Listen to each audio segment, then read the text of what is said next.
Bem-vindos ao canal 12, TV Cidade, programa Saúde Entre Amigos.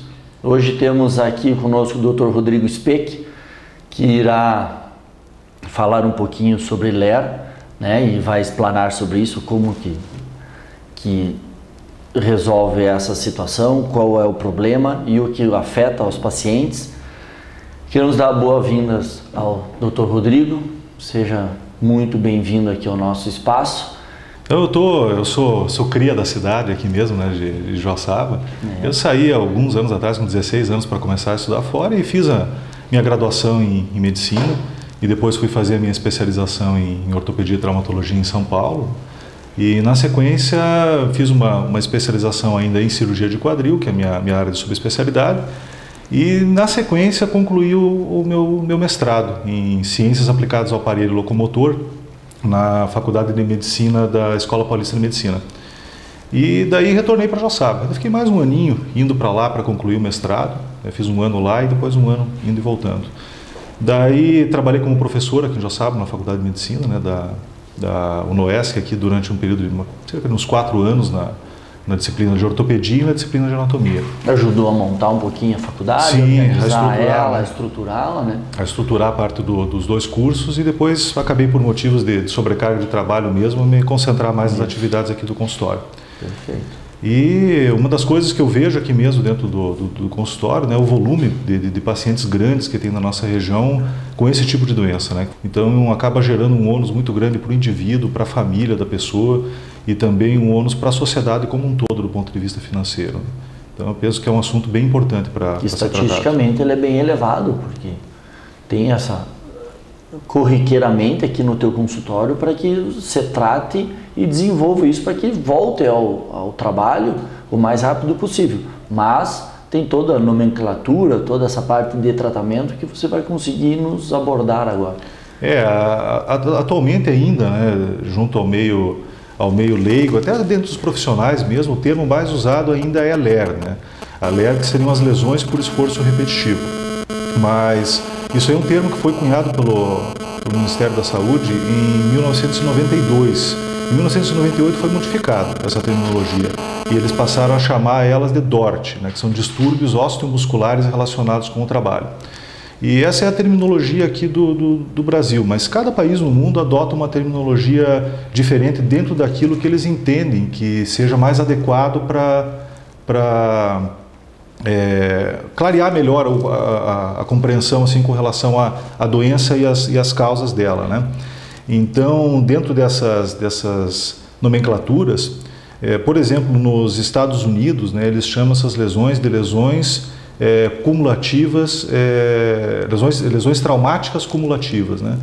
Que dentro dessas nomenclaturas todas é que eu pelo menos entendo que funciona melhor, porque ela ilustra muito bem como é que é o mecanismo da doença em si, né? O nome já é meio autoexplicativo. Já é autoexplicativo.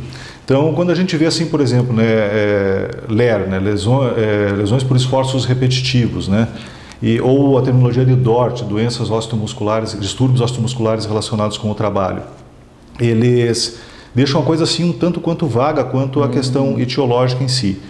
E a etiologia como causa, né? Se colocar a palavra como causa. E essa terminologia americana, ela mostra no sentido assim, que essas lesões, elas acontecem mesmo pelo acúmulo de várias lesões a nível microscópico que vão acontecendo, né? Então, a essência dessas doenças, porque isso na realidade é uma síndrome, é um grupo de doenças que tem como uma causa em comum a submissão do organismo a uma quantidade de esforços além daquilo que ele é projetado pela natureza para suportar.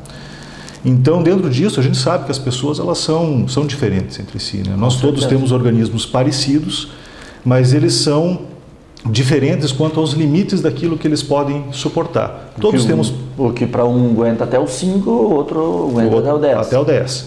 Então, como todos nós temos pontos fortes, nós também temos pontos mais frágeis. Isso. Então, se determinada pessoa tem uma determinada resistência, dentro daquilo que você estava falando, e ela for submetida a uma quantidade de esforço além daquela resistência, aquilo vai gradualmente começando a provocar lesões que vão acontecendo a nível microscópico, na estrutura das células dos tecidos, E se não ocorre um repouso para o organismo, para que ele tenha uma condição de reparar essas lesões, como por exemplo num trauma de uma magnitude maior, essas lesões elas vão se somando e vão se acumulando para resultar finalmente numa lesão de uma magnitude maior, uma lesão maior. Então é como, por exemplo, a gente comparar como se fosse um beliscão. Você pega, por exemplo, dá um beliscão numa pessoa. Se ele for dado com uma determinada intensidade, esse beliscão vai fazer o quê? Ele vai provocar dor, vai provocar um pouquinho de inchaço, uma equimose, deixar roxo no local, mostrando que houve uma agressão e uma lesão ali. Mas se você der o tempo necessário para o organismo, o corpo vai gerar um processo inflamatório, de reparação, vai absorver aquela equimose, o sangramento que houve e vai fazendo gradualmente com que aquela lesão se repare. Mas isso a gente está falando de uma única lesão e do tempo necessário para ela poder se reparar.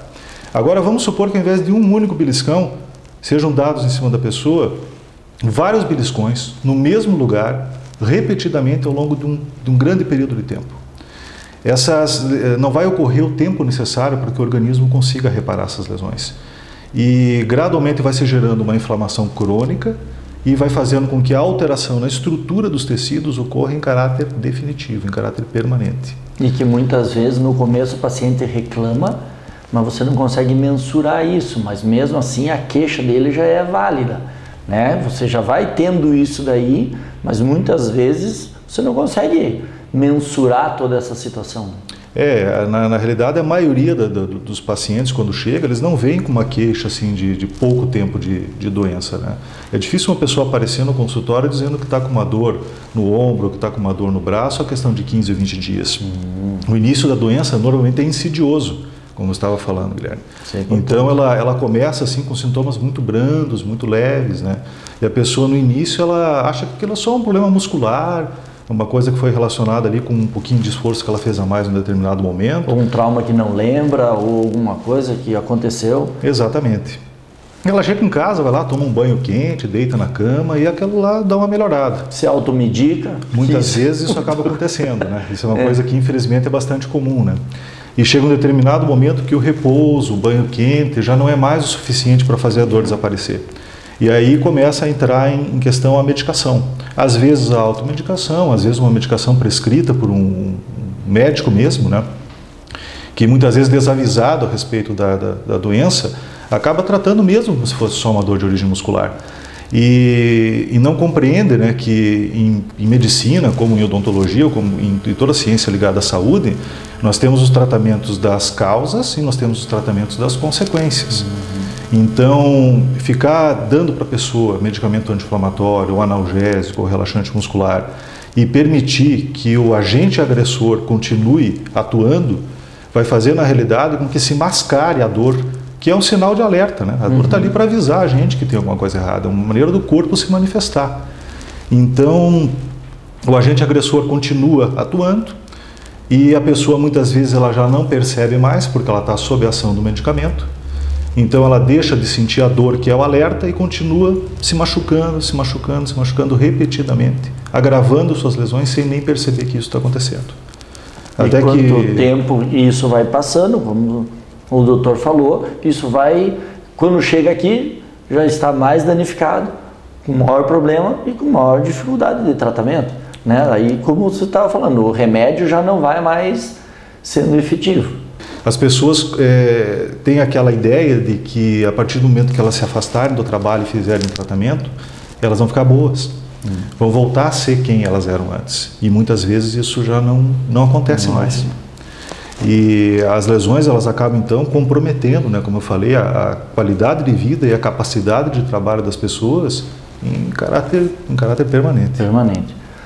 Chegamos ao final do primeiro bloco do Saúde entre Amigos e logo voltaremos para explicar um pouquinho mais a respeito da LER ou DORT, como vocês preferirem.